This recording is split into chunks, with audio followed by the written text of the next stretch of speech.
السلام علیکم لسنرز، آئیے تقسیم ملک سے پہلے کی ایک قتل کی تفتیشی کہانی سنتے ہیں جس کے راوی ہیں انسپکٹر اظہر راہی۔ تو آئیے شروع کرتے ہیں۔ میں تقسیم سے پہلے پولیس میں ملازم تھا۔ اس زمانے میں سرکاری ملازموں کے تبادلے جلدی ہوتے رہتے تھے، خصوصاً پولیس والوں کے لیے تو بڑی مشکل تھی۔ ان بیچاروں کو 6-7 مہینے سے زیادہ کہیں ٹکنے ہی نہیں دیا جاتا تھا۔ میں نے اسی جہاں گردی اور مسافری کے زمانے میں دور دراز مقامات کی خاک چھانی اور گھاٹ کا پانی پیا۔ ہندوستان بھر کے بے شمار مجرموں سے میرا سابقہ پڑا اور جرائم کی صدقہ وارداتیں میں نے اپنی آنکھوں سے دیکھیں، اور ان میں سے بیشتر وارداتیں ذہن کے کسی نہ کسی گوشے میں اب بھی محفوظ ہوں گی۔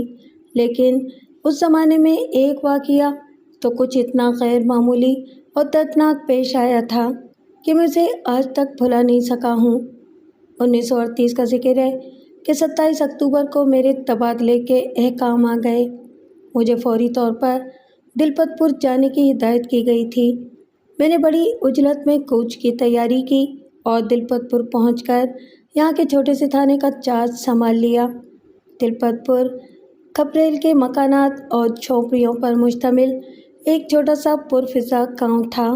آبادی زیادہ سے زیادہ 5000 ہوگی۔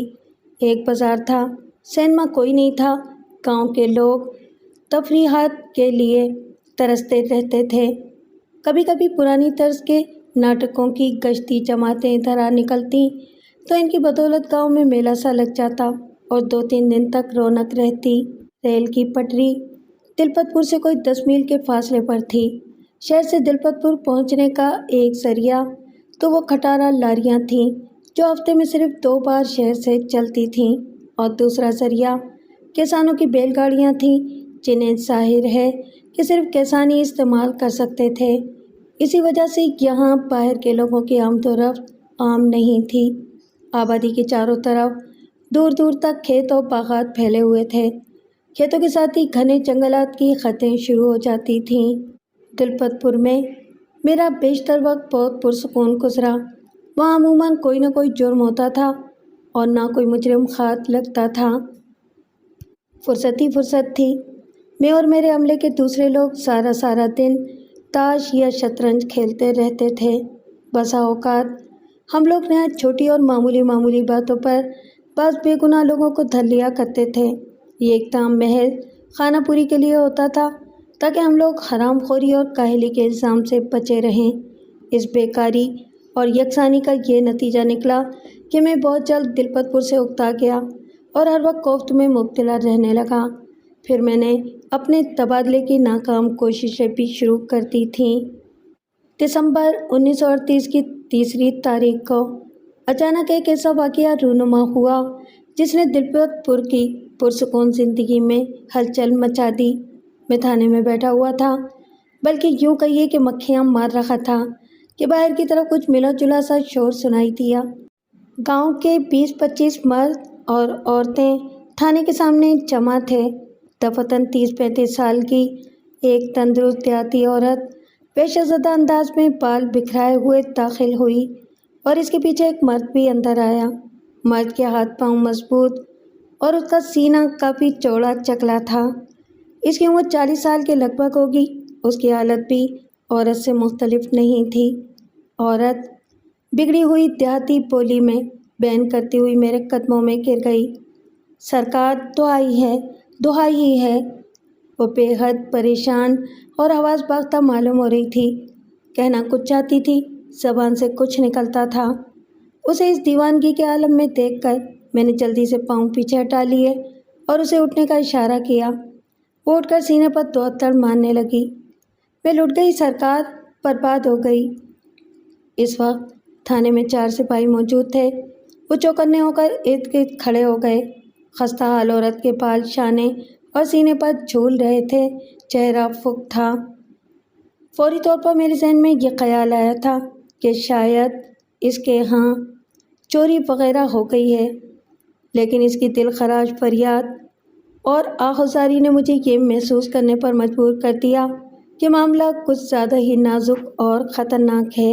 اس کے ساتھ آنے والا مرد ابھی تک خاموش اور متعصب کھڑا تھا۔ میں نے عورت کی ڈھارس بندھائی اور اسے بٹھا کر پانی پلوایا۔ تھوڑی دیر بعد اس نے اپنی بدحواسی پر قابو پا لیا، لیکن کچھ بول نہ سکی اور دوبارہ سسکنے لگی۔ چنانچہ میں نے مرد سے مخاطب ہو کر پوچھا کہ معاملہ کیا ہے؟ مرد نے گھبرائے ہوئے لہجے میں جو کچھ بتایا، اسے پتہ چلا کہ یہ دکھیاری اس گاؤں کی ایک غریب بیوہ ہے۔ اس کے شوہر نے مرتے وقت اس کے لیے مفلسی اور فاقہ کشی کے علاوہ ایک 6 سالہ بچی بھی چھوڑی تھی۔ عورت نے اپنی بچی کی خاطر بڑا ایثار کیا اور دوسری شادی نہیں کی۔ اس نے اپنے پیٹ اور شباب پر پتھر باندھ کر اسے پال پوس کر جوان کیا اور پھر دونوں ماں بیٹیاں کھیتوں میں کام کرنے لگیں۔ گزشتہ شام سے اس کی لڑکی حیرت انگیز طور پر لاپتہ ہے۔ مرد نے میرے استفسار پر بتایا کہ گمشدہ لڑکی کا نام چمن ہے۔ اس کا شمار گاؤں کی خوبصورت لڑکیوں میں ہوتا ہے اور عنقریب اس کی شادی ایک رحیم نامی نوجوان کے سان سے ہونے والی تھی۔ رحیم چمن کا چچا زاد بھائی ہے۔ ان دونوں کی شادی بچپن ہی میں طے ہو گئی تھی۔ وہ ایک ساتھ پلے بڑے ہیں اور ان کے متعلق گاؤں بھر میں مشہور تھا کہ یہ دونوں ایک دوسرے کے لیے پیدا ہوئے ہیں۔ میں نے رحیم کے بارے میں دریافت کیا کہ وہ اس وقت کہاں ہے۔ جواب ملا کہ رحیم اس وقت حسب معمول کھیت میں کام کر رہا ہے۔ میں نے حیرت سے پوچھا، وہ گمشدگی کی اطلاع دینے کے لیے تمہارے ساتھ کیوں نہیں آیا، جبکہ تمہارے بیان کے مطابق اس کا گمشدہ لڑکی سے بے حد قریبی تعلق ہے؟ کیا اسے چمن کے غائب ہونے کی خبر نہیں ہے؟ خبر ہے جناب، مرد نے جواب دیا، پھر افسوس سے بولا، وہ یہاں نہیں آئے گا کیونکہ کل اس نے چمن سے ایک دم اپنے سارے رشتے سارے ناطے توڑ لیے تھے اور اسے شادی کرنے سے صاف انکار کر دیا تھا۔ کب انکار کیا تھا؟ کل؟ میں نے پوچھا۔ ہاں کل۔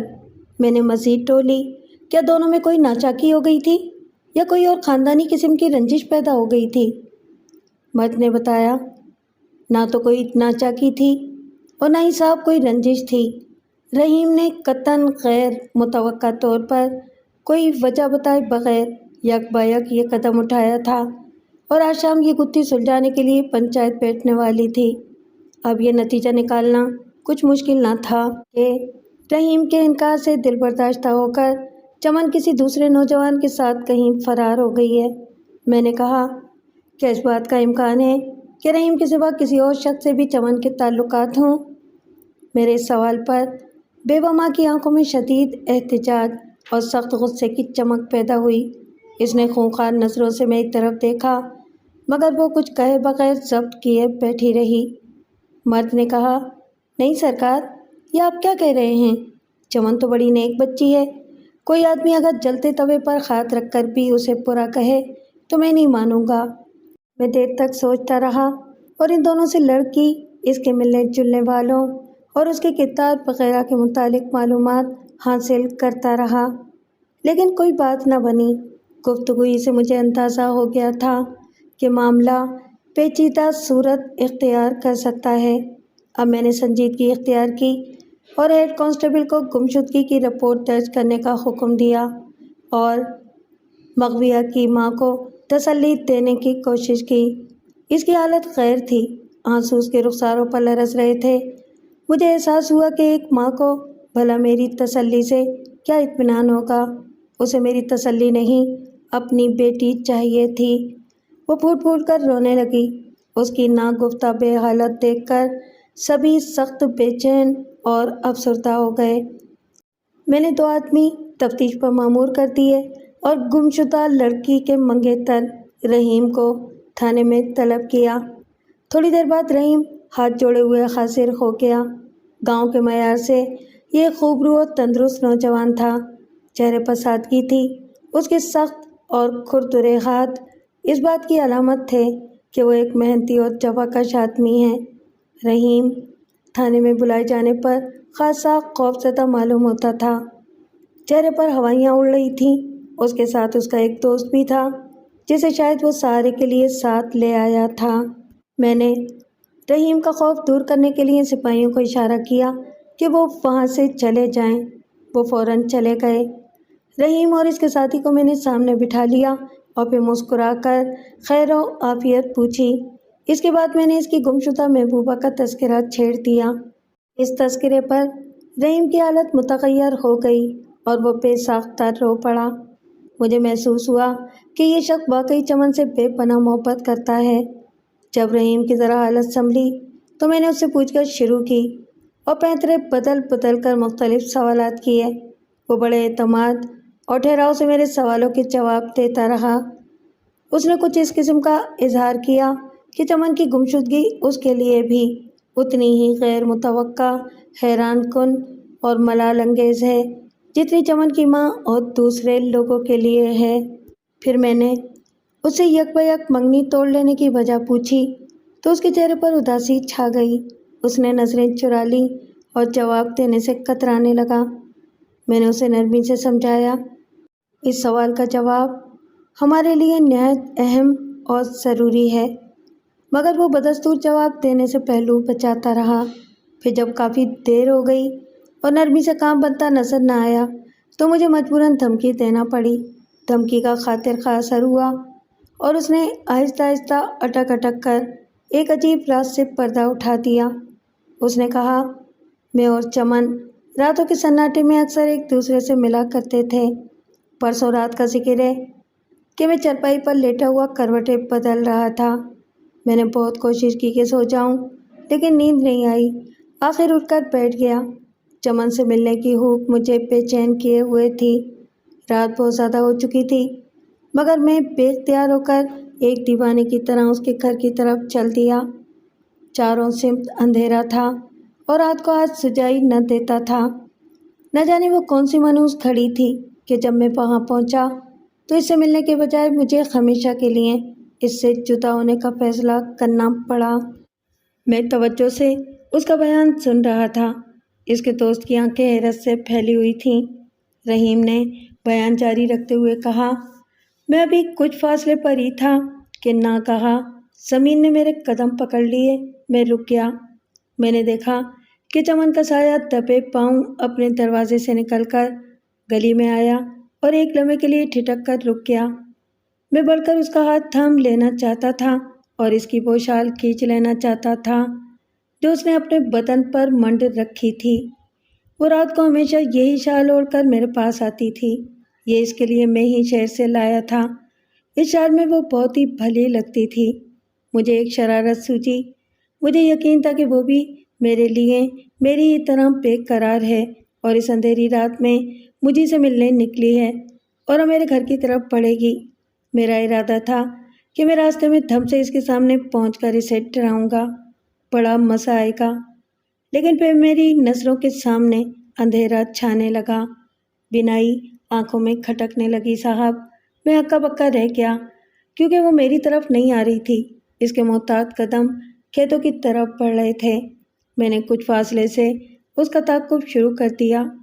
تھوڑی دور جانے کے بعد ایک نکڑ سے کسی مرد کا سایہ نمودار ہوا اور پھر کھیتوں تک پہنچتے پہنچتے وہ دونوں سائے ایک ہو گئے۔ پہلے سرگوشیاں سنائی دیں اور پھر سسکیاں۔ ایسا لگا جیسے کسی نے انگارے پگھلا کر میرے کانوں میں انڈیل دیے ہوں۔ پھر مجھ سے یہ منظر دیکھا نہیں گیا اور میں دل پکڑ کر وہاں سے چلا آیا۔ رات بھر میں سو نہیں سکا۔ ساری رات روتا رہا۔ صبح ہوتے ہی میں نے سب سے پہلا کام یہ کیا کہ چمن سے شادی نہ کرنے کا فیصلے کی اطلاع بھجوا دی اور منگنی کی نشانی واپس کر دی۔ یہ کہہ کر رحیم بچوں کی طرح بلک بلک کر رونے لگا۔ مجھ پر اور اس کے دوست پر سخت طاری تھا۔ کچھ دیر بعد وہ چپ ہوا تو میں نے اس سے پوچھا، تمہارے خیال میں وہ کون شخص ہو سکتا ہے جس کے ساتھ چمن کھیت میں گئی تھی؟ تمہیں کسی پر شبہ ہے؟ رحیم نے قطعاً لا علمی اور بے نیازی کا مظاہرہ کرتے ہوئے کہا، پتہ نہیں کون حرام زادہ تھا، مجھے اس سے کیا؟ میری آنکھوں میں تو اس وقت اندھیرا چھایا ہوا تھا۔ تمہیں ان دونوں کو مار ڈالنے کا خیال نہیں آیا؟ نہیں صاحب جی، اس نے جواب دیا، انہیں مار کر بھلا مجھے کیا مل جاتا؟ میں ان کی خوشی چھیننا نہیں چاہتا تھا۔ ایک ان پڑھ دیہاتی نوجوان سے یہ عقل اور محبت کی بات سن کر مجھے بہت خوشی ہوئی۔ 4 دسمبر کی بات ہے کہ اس نے پیچیدہ صورت اختیار کر لی تھی۔ لڑکی دسمبر کی 2 تاریخ کو غائب ہوئی تھی۔ 1 دسمبر سے اب تک مسافروں کی کوئی لاری گاؤں سے شہر نہیں گئی تھی۔ اس عرصے میں گاؤں کا کوئی جوان بھی گاؤں سے باہر نہیں گیا تھا۔ اگر میں یہ فرض کر لیتا کہ چمن اکیلی بھاگی ہے تو یہ سوال رہ رہ کر پریشان کرتا تھا کہ وہ بھاگی کس ذریعے سے؟ کیا بیل گاڑی پر؟ مگر اس کے پاس کوئی بیل گاڑی نہیں تھی اور گاؤں کے دوسرے لوگوں کی بیل گاڑیاں اپنی اپنی جگہ موجود تھیں۔ میں نے مجبوراً کیس کی تفصیلات لکھ کر اس درخواست کے ساتھ شہر روانہ کر دی کہ 2-3 تجربہ کار آدمی میری مدد کے لیے بھیج دیے جائیں۔ وہاں سے خفیہ پولیس کے 2 آدمی ایک خاتون کانسٹیبل کو ساتھ لے کر دلپت پور پہنچ گئے اور انہوں نے 6 دسمبر کی دوپہر سے تفتیش کا کام شروع کر دیا۔ گھنے جنگلوں میں لڑکی کی روپوشی کا قطعاً امکان نہیں تھا۔ کھیتوں اور باغات کا کونا کونا چھان مارا گیا۔ تقریباً ہر کسان سے پوچھ گچھ ہوئی، بیشتر گھروں کی تلاشی لے لی گئی، مگر نہ چمن کا کوئی پتہ چلا اور نہ یہ معلوم ہو سکا کہ چمن کے خفیہ تعلقات کس خاص شخص سے تھے۔ کافی دوڑ دھوپ کے بعد بھی گمشدہ لڑکی کا کوئی سراغ نہ ملا تو میں مایوس ہو گیا۔ پھر تنگ آ کر میں نے بعدل ناخواستہ فیصلہ کیا کہ اس کیس کا فائل داخل دفتر کر کے شہر سے آئی ہوئی پارٹی کو شکریہ کے ساتھ رخصت کر دوں، لیکن وہ لوگ رخصت ہونے سے پہلے ایک آخری کوشش اور کرنا چاہتے تھے۔ مجھے کیا اعتراض ہو سکتا تھا؟ میں نے اجازت دے دی۔ شوق سے وقت ضائع کیجیے، میں نے زد ہو کر کہا۔ انہوں نے جانے کس اندیشے کے تحت 5-6 مشکوک مقامات کئی فٹ گہرے کھود ڈالے، لیکن کسی جگہ سے سوندھی اور پھرپری مٹی کے سوا کچھ حاصل نہ کر سکے۔ دلپت پور میں آبادی سے بہت دور راستے سے ہٹ کر ایک گہرا کنواں مدتوں سے خشک پڑا تھا۔ یہ کنواں گاؤں بھر میں آصف زدہ مشہور تھا، اس لیے کوئی شخص وہاں نہیں جاتا تھا۔ تفتیشی پارٹی نے سب سے آخر میں غالباً محض جھیپ مٹانے کے لیے اور کسی امید کے بغیر اس کنویں کا معائنہ کیا۔ یہ دسمبر کی 8ویں تاریخ تھی۔ کنویں سے چمن کی لاش برآمد ہو گئی۔ لاش گل چکی تھی اور سخت تعفن اٹھ رہا تھا۔ ہر شخص انگشت بداندار رہ گیا۔ کسانوں کا دہشت کے مارے برا حال تھا۔ میرے لیے یہ بات سخت تعجب کا باعث تھی کہ ہمارے ذہنوں میں لڑکی کے قتل ہو جانے کا امکان اس سے پہلے کیوں پیدا نہیں ہوا تھا، اور لاش کے تعفن سے گاؤں بھر کے نتھنے اب تک کس طرح بے نیاز رہے تھے۔ نئے سرے سے تفتیش کا آغاز ہوا۔ میرے تقریباً سبھی ساتھی اس نتیجے پر پہنچ رہے تھے کہ چمن کے منگیتر رحیم نے غیرت اور رقابت کے جوش میں چمن کو قتل کر کے اس کی لاش کنویں میں ڈال دی ہوگی۔ قتل کا طریقہ کسی کی سمجھ میں نہیں آ رہا تھا۔ لاش میں گلا گھوٹے جانے کے کوئی آثار نہیں پائے گئے تھے اور نہ کسی دوسرے تشدد کی کوئی علامات موجود تھی۔ بہرحال لاش بڑی احتیاط سے پوسٹ مارٹم کے لیے شہر بھیج دی گئی۔ ہم لوگوں نے رحیم سے پھر پوچھ گچھ کی۔ نرمی، سختی، دھمکی، لالچ، غرض جتنے حربے ہو سکتے تھے سب آزما لیے، لیکن وہ ٹس سے مس نہ ہوا۔ یہی کہتا رہا کہ میں نے اس رات کے بعد سے چمن کو دیکھا تک نہیں ہے۔ گاؤں کے جتنے نوجوانوں سے چمن کا میل جول تھا وہ سب پکڑ لیے اور یہ معلوم کرنے کی کوشش کی گئی کہ وہ کون شخص ہے جس سے چمن کا تعلق ہے۔ سبھی نوجوانوں کو اذیتناک سزائیں دی گئیں۔ بعض مشتبہ دکھائی دیے جانے والے افراد کو برہنہ کر کے کوڑے تک لگائے گئے، لیکن کسی سے چمن کے خصوصی تعلق کا پتہ نہ چلا۔ نوجوانوں کی چیخ و پکار سے تھانے میں کہرام مچا ہوا تھا۔ ان لوگوں کے ماں باپ، بھائی بہن اور برادری کے تقریباً سبھی افراد تھانے میں جمع تھے اور ہر شخص اپنی اپنی جگہ حیران، خوفزدہ اور رحم طلب نظر آتا تھا۔ دلپت پور میں جرم کی اتنی سنگین واردات اس سے پہلے کبھی نہیں ہوئی تھی۔ چمن کی ماں بہت سی غمگسار عورتوں کے ساتھ ایک کونے میں دیوار سے ٹیک لگائے بیٹھی تھی۔ اسے چپ سی لگ گئی تھی۔ دکھوں کے صرف ایک ہفتے نے اس کی عمر میں 20 برس کا اضافہ کر دیا تھا۔ اس کی آنکھیں خشک، پتلیاں پتھرائی ہوئی اور پلکیں بالکل ساکت تھیں۔ جب نوجوانوں سے کوئی پتے کی بات معلوم نہ ہو سکی تو چند ایسے لوگوں کی طرف توجہ ہوئی جن کا چمن کے گھر زیادہ آنا جانا تھا۔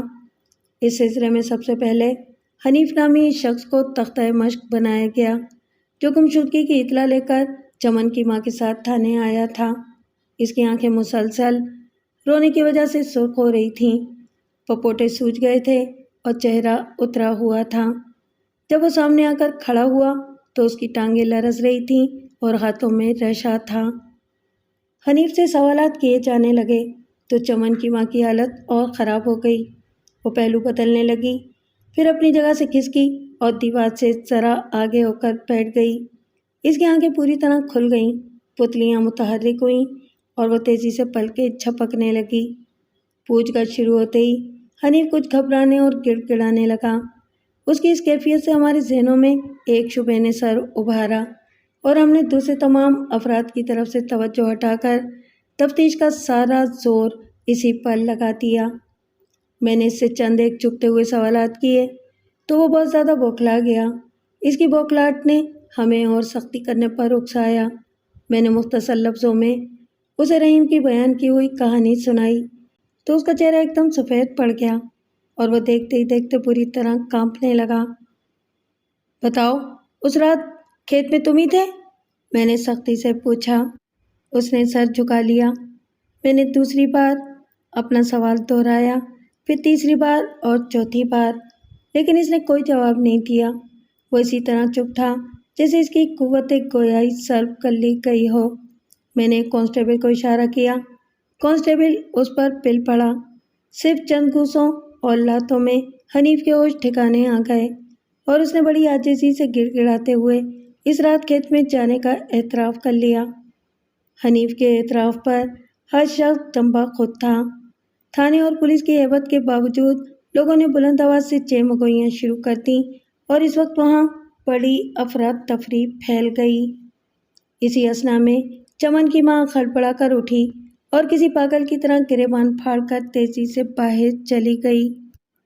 ہر شخص کے دل میں چمن کی ماں کے لیے غم اور ہمدردی کے جذبات موجزن تھے، لیکن ماحول کی محفیت اور شرم و حیا کے باعث کسی شخص میں اتنی ہمت نہیں تھی کہ اس سے آنکھ ملا کر بات کرتا اور اسے جانے سے روکتا۔ میں نے ڈانٹ کر چیمگوئیاں کرتے ہوئے لوگوں کو خاموش ہو جانے کا حکم دیا اور حنیف کے گال پر ایک زور کا تھپڑ رسید کر دیا۔ اس کا منہ مڑ گیا اور خون کی ایک پتلی سی دھار اس کی ٹھوڑی پر بہنے لگی اور وہ رو پڑا۔ میں نے غصے میں بھرپور ہاتھ سے ایک دوسرا تھپڑ مارا۔ زیادہ بننے کی ضرورت نہیں ہے، مجھے تفصیل سے بتا کہ چمن سے تیرے مراسم کب سے تھے اور اس رات اس سے تیری کیا کیا باتیں ہوئی تھیں۔ حنیف سر سے پاؤں تک لرزنے لگا، معلوم ہوتا تھا کہ ابھی غش کھا کر گر پڑے گا۔ میں نے اس پر خونخوار نظریں گاڑ دیں اور کچھ توقف کے بعد انتہائی درست لہجے میں اپنا سوال پھر دہرایا۔ چمن سے کیا کیا باتیں ہوئی تھیں؟ بول۔ حنیف دہل گیا۔ اس نے بڑی کمزور آواز میں کہا، صاحب، آپ کو خدا کی قسم ہے، چمن غریب کو کچھ نہ کہیں، میں کھیت میں اس کے ساتھ نہیں گیا تھا۔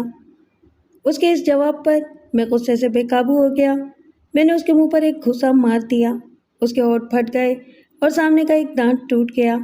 خون کا چشمہ سا ابل پڑا۔ میں نے کڑک کر کہا، جھوٹ بکتا ہے بزاد، چمن کے ساتھ نہیں گیا تھا تو پھر کس کے ساتھ گیا تھا؟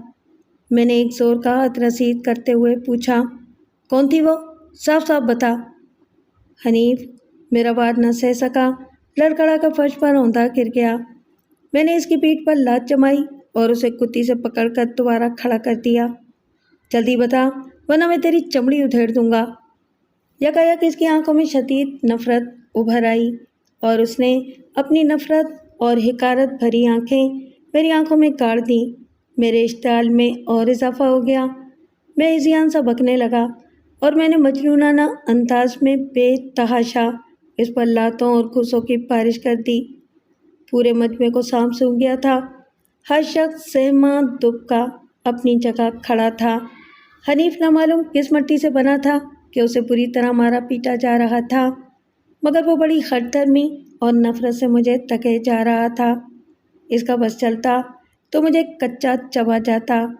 اس ہمت اور استقامت کے باوجود آخر اس نے ہاتھ پاؤں چھوڑ دیے اور بے سود ہو کر فرش پر گر پڑا۔ میں نے بھی قسم کھا لی تھی کہ اپنے سوال کا جواب لیے بغیر اسے چھوڑوں گا نہیں۔ میں پھر دھاڑا، بڈھے کھسٹ، میں تیری بوٹیاں نوچ لوں گا، لیکن جب تک تو پوری بات نہیں بتائے گا تجھے مرنے نہیں دوں گا۔ تو نے چمن کے ساتھ مکالہ کیا ہے، جیسے کوئی زخمی سانپ تڑپ کر حملہ کرنے کے لیے پھن اٹھاتا ہے، اسی طرح حنیف نے سر اٹھایا اور پھر نہ کر بڑی دقت سے کہا، خدا کے لیے مرنے والی کو بدنام نہ کرو صاحب، میں اس کے ساتھ کھیت میں نہیں گیا تھا۔ پھر اس نے نظریں جھکا کر ہارے ہوئے لہجے میں انکشاف کیا، میں اس کی ماں کے ساتھ گیا تھا۔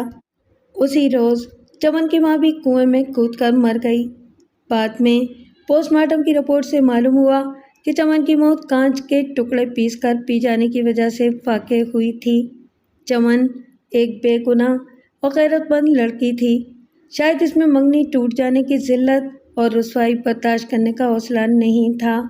غالباً اسے اپنے محبوب سے بچھڑ کر ایک پل کے لیے بھی زندہ رہنا گوارا نہیں تھا، اس لیے اس نے خودکشی کر لی تھی۔ اس واقعے کے بعد میں تلپت پور میں ٹھہر نہیں سکا۔ میں نے ایک طویل رخصت لی اور رخصتی کے دوران کسی دوسری جگہ اپنا تبادلہ کروا لیا۔